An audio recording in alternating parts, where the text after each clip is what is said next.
Hi കൂട്ടുകാരെ, പുതിയൊരു വീഡിയോയിലേക്ക് എല്ലാവർക്കും സ്വാഗതം. അങ്ങനെ ഇനി ഇവിടെ ഹർഷ പറയണേ, എൻ്റെ ആൻറ്റി ഇപ്പം തളരല്ലേ, തളർന്നു കഴിഞ്ഞാൽ നമ്മൾ വിചാരിക്കുന്ന ലക്ഷ്യത്തിലോട്ട് എത്തില്ല എന്ന് പറയട്ടോ. ആ സമയം ഹർഷയോട് പറയണ, ഹർഷ എൻ്റെ കൈകാലുകൾ വിറക്കുന്നു. ആ ശേഖരൻ എന്ന വ്യക്തിയെ കണ്ടത് മുതൽ എൻ്റെ കൈകാലുകൾ വിറക്കുന്നു. കാരണം ഞാൻ ആരെ കാണരുതെന്ന് വിചാരിച്ചോ, മരിക്കും വരെ കാണരുതെന്ന് വിചാരിച്ച വ്യക്തിയാണ് എൻ്റെ മുന്നിലോട്ട് വന്നിരിക്കുന്നത്. ഈശ്വര, എനിക്കിനി എന്ത് ചെയ്യണമെന്ന് അറിയില്ല. ഞാൻ ആകെ മനസ്സാകെ വേദനിച്ച് നിൽക്കുകയാണ് എന്നൊക്കെ ഇങ്ങനെ പറയുമ്പോൾ ഉടൻ തന്നെ പറയണം, എൻ്റെ ആൻറ്റി ഇപ്പം മനസ്സ് വേദനിക്കാനൊക്കെ അവിടെ വരട്ടെ. അയാൾ ഇപ്പം എന്തായാലും ചോദിച്ചതിന് മറുപടിയോ ഒന്നും പറഞ്ഞിട്ടില്ലല്ലോ, അപ്പം ആൻറ്റിക്ക് പേടിക്കാനില്ല.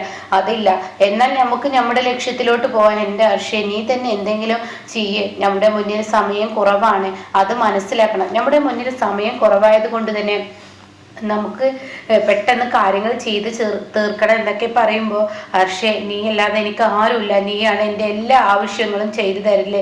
ഇതിൽ എനിക്ക് എന്ത് പറയണം, എന്ത് ചെയ്യണം എന്നൊന്നും എനിക്കറിയില്ല.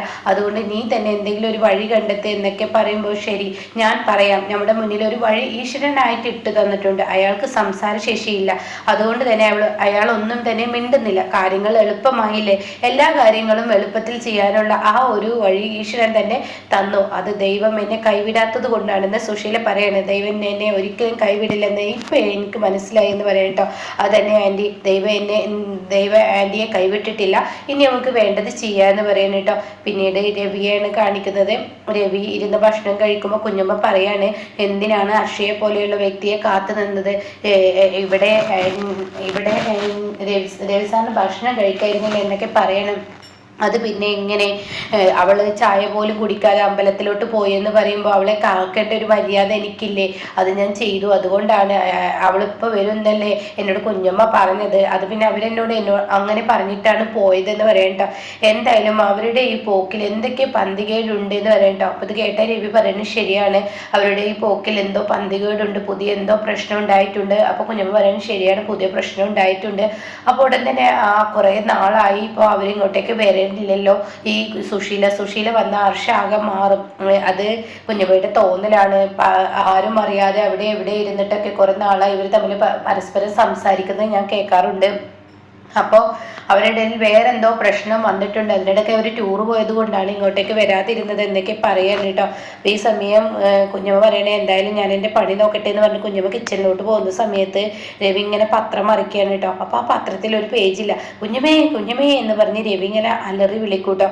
അപ്പോഴേക്കും ഓടി എത്തുകയാണ് കുഞ്ഞമ്മ. അപ്പോൾ എന്താ രവി സാറേ? അതെ, ഇതിലൊരു പേജ് കാണുന്നില്ലല്ലോ, ഇതിലെ ഒരു പേജ് എങ്ങോട്ടേക്ക് പോയി? അത് കേട്ട ഉടനെ തന്നെ, ഇതിൽ പേജില്ലെന്നോ? എന്താ ഈ പറയുന്നത്? അതെ, ഇതിലൊരു പേജില്ല. ഓ രവി സാറേ, അത് പുറത്ത് കിടക്കുന്നത് കണ്ടു. പുറത്ത് കിടക്കേ? അത് ചുരുട്ടിക്കുട്ടി ആരോ പുറത്തിട്ടത് കണ്ടു. എന്തൊക്കെയാ ഈ പറയുന്ന കുഞ്ഞമ്മ അത് എടുത്തേ. ആരാ ഇന്ന് ഇവിടെ പത്രം വായിച്ചത്? അത് പിന്നെ ഹർഷക്കുഞ്ഞാണെന്ന് തോന്നുന്നു. ഹർഷ പത്രം വായിക്കുക? അതെ, എന്നാൽ അത് പോയി എടുത്തു വന്നേ എന്ന് പറഞ്ഞിട്ട് കുഞ്ഞമ്മ അത് എടുക്കാൻ പോവാണ് കേട്ടോ. പിന്നീട് കുഞ്ഞമ്മ അതിങ്ങനെ പതിയെ ഇങ്ങനെ എടുക്കുകയാണ്. എന്നിട്ട് ആ ചുരുട്ടിക്കൂട്ടിയത് നിവർത്തുകയാണ്. എന്നിട്ട് കുഞ്ഞമ്മ അതിങ്ങനെ വായിച്ചു തുടങ്ങുകയാണ്. അപ്പോഴാണ് കുഞ്ഞമ്മയുടെ ഉള്ളിൽ ഒരു കാര്യം ഓർമ്മ വരുന്നത്. അകം അടിച്ചു വരുമ്പോൾ ഹർഷ ആ വിൻഡോയുടെ അടുത്ത് നിന്നും പത്രം വായിക്കുമ്പോൾ പെട്ടെന്ന് എണീറ്റ് നിൽക്കുകയും എന്നിട്ട് പതിയെ മുന്നോട്ട് നീങ്ങുന്ന ആ ഒരു രംഗം കേട്ടോ. ഇത് ഇവള് തന്നെ എന്ന് മനസ്സിലാക്കാൻ. അങ്ങനെ കുഞ്ഞമ്മ ആ പേജങ്ങ് മറിക്കുമ്പോഴാണ് ശേഖരൻ്റെ ഫോട്ടോ കാണുന്നത് കേട്ടോ. കുഞ്ഞമ്മ ആകെ ഞെട്ടലോടുകൂടി നിൽക്കണം കേട്ടോ. ഈശ്വര, എന്താ ഇപ്പം ഈ കാണുന്നത് എന്നുള്ള. ശേഖരനാണല്ലോ സുശീലയുടെ ഭർത്താവ് ശേഖരൻ. തീർച്ചയായും സുശീല ഇവിടോട്ട് വന്നതിൻ്റെ പിന്നിൽ ഇത് തന്നെയാണ്. അപ്പോൾ ഹർഷയും അവളും ഓടിപ്പോയത് ഇതിന് വേണ്ടിയാണ് എന്ന് കുഞ്ഞമ്മ മനസ്സുകൊണ്ട് ചിന്തിക്കുമ്പോൾ രവി കാണാൻ വരുന്നത് കേട്ടോ. കുഞ്ഞമ്മ ഇവിടെ വന്ന് നിൽക്കാനാണ്, കുഞ്ഞമ്മ ഇങ്ങോട്ടേക്കാണ് വന്നത് എന്നൊക്കെ ചോദിക്കുകയാണ് കേട്ടോ. അപ്പോൾ ആ സമയം പറയണേ, അത് പിന്നെ എന്ന് പറഞ്ഞിട്ട് ഇങ്ങനെ സംസാരം തുടരുകയാണ് കേട്ടോ. അത് എന്താ കുഞ്ഞമ്മ പത്രം കൊണ്ടുവരാൻ പറഞ്ഞിട്ട് പത്രം കൊണ്ടുവരാത്തത്? അത് രവി സാറേ, പത്രത്തിൽ ഒരു ന്യൂസ് ഉണ്ട്. എന്ത് ന്യൂസ്? അത് സുശീലയുടെ ഭർത്താവ് ശേഖരൻ അതാണ് ഇവിടെ ഇപ്പോൾ ഉണ്ടായ പ്രശ്നം, അതിനാണ് അവർ പോയിരിക്കുന്നത്.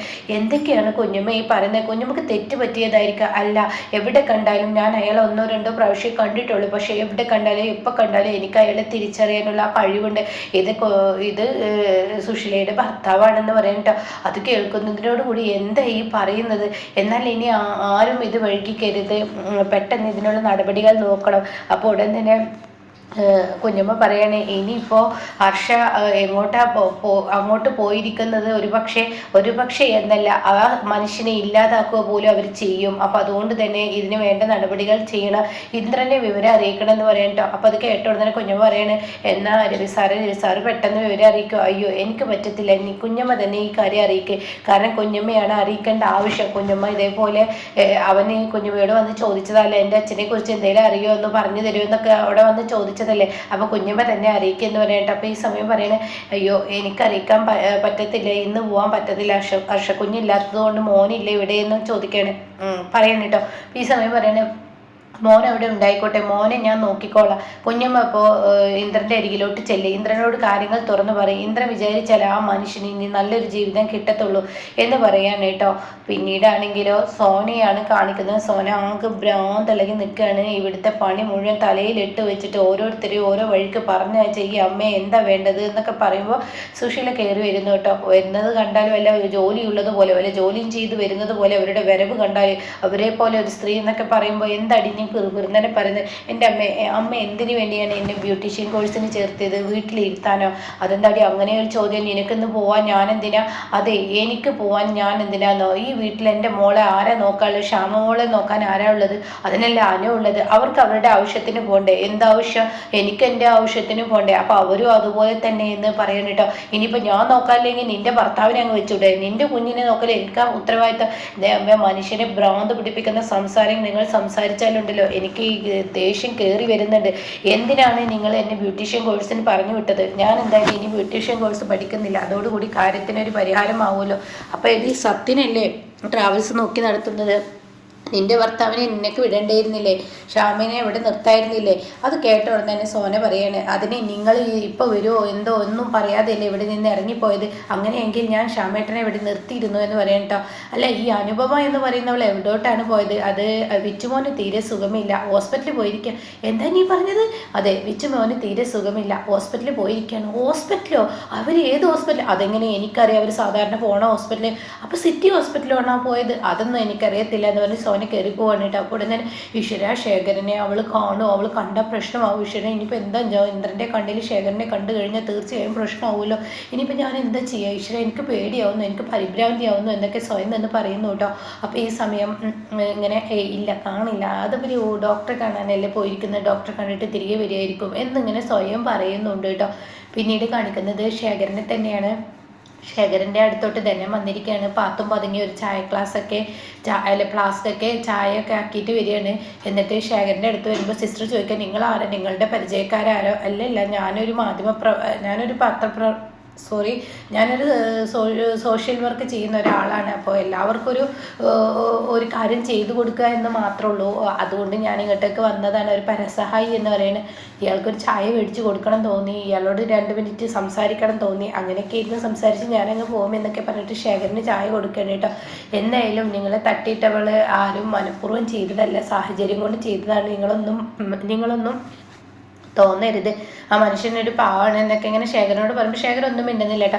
എന്തായാലും ഞങ്ങൾക്ക് ചിക്കനും മീനും ഒക്കെ ഉച്ചത്തേക്കുള്ള ഭക്ഷണമൊക്കെ ഞങ്ങൾ ഇവിടെ മേടിച്ച് വെക്കണം എന്നൊക്കെ ശേഖരനോട് തന്നെ പറയുന്നുണ്ട് കേട്ടോ. അപ്പോൾ ശേഖരൻ പറയണം ഇവിടെ വന്നേന്ന് പറഞ്ഞിട്ട് കൈയിട്ട് കാണിച്ച് ചായ കൊടുത്തിട്ട് പറഞ്ഞു വിടണം കേട്ടോ. പിന്നീടാണെങ്കിലോ താഴെ അനുപമയും ഇന്ദ്രനും മരുന്ന് വാങ്ങിച്ച് പോകുന്ന സമയം ഇന്ദ്രനോട് അനുപമ പറയണേ ഇന്ദ്രട്ട ഞാനൊരു കാര്യം പറയട്ടെ, എന്നോട് ദേഷ്യപ്പെടില്ല എങ്കിൽ നിന്നോട് എന്തിനാനും ഞാൻ ദേഷ്യപ്പെടുന്നത്? നിന്നോട് എനിക്ക് ദേഷ്യപ്പെടേണ്ട ആവശ്യമില്ല. അതെ ഇവിടെ കിടക്കുന്ന ആ പേഷ്യൻറ്റിനെ ഒന്ന് നമുക്ക് കണ്ടാലോ? ഇല്ല വേണ്ട, അതൊന്നും വയ്യ വലി തലയിൽ വെക്കണ്ട. എൻ്റെ ഇന്ദ്രട്ട ഒന്ന് പറയുന്നത് കേൾക്ക്. അയാളെ കണ്ടാൽ ഒരു പക്ഷേ നമുക്ക് എന്തെങ്കിലും ഒരു ഇതുണ്ടെങ്കിൽ ഞാൻ മനസ്സിൽ ഉദ്ദേശിക്കുന്ന ആളെ, നീ മനസ്സിൽ ഉദ്ദേശിക്കുന്ന ആളാര്? അപ്പോൾ അത് പറയണം കേട്ടോ. ഇന്ദ്രട്ട വാ, എന്തിനാ വെറുതെ പ്രശ്നങ്ങളുടെ മുകളിലൂടെ ഇനിയൊരു പ്രശ്നം വലിച്ചു വെക്കുന്നത്? ഇന്ദ്രട്ട ഒന്ന് മനസ്സ് വെക്കുക, എൻ്റെ കൂടെ ഒന്ന് വന്നാൽ മതി. എന്തായാലും ഇതുവരെ വന്ന സ്ഥിതിക്ക് അയാളൊന്ന് കാണാതെ പോകുന്നത് ശരിയല്ലല്ലോ. ഇന്ദ്രട്ടൻ വാ എന്ന് പറഞ്ഞിട്ട് ഇന്ദ്രനെയും വിളിച്ചും കൊണ്ട് ശേഖരൻ്റെ അരികിലോട്ട് പോവാണ് കേട്ടോ. അപ്പോൾ ഇപ്പുറത്താണെങ്കിൽ കുഞ്ഞമ്മ ഇന്ദ്രനെ തിരക്കി എത്തുന്നുണ്ട് കേട്ടോ.